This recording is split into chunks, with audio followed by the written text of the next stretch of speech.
से सुनेंगे हेरन टॉकिंग।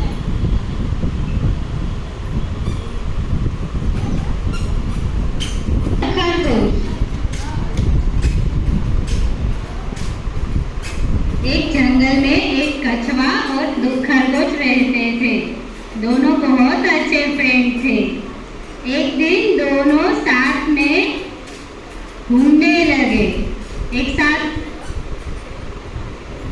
तो खरगोश बोला, अरे कछुए भाई, तुम्हारा तो चलना कितना स्लो है।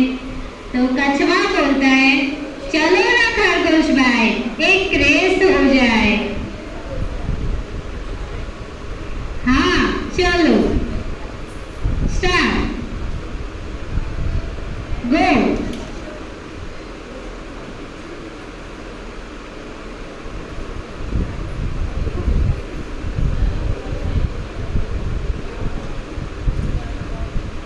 3 स्टार्ट, गो। कछुआ बहुत स्लो चल रहा था, इसलिए वो पीछे रह गया।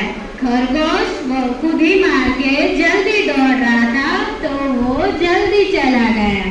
फिर खरगोश ने सोचा, कछुआ तो धीरे धीरे चलेगा, क्यों ना मैं थोड़ा आराम ही कर लूं। फिर खरगोश सो गया और कछुए ने उसकी वही आदत को देख के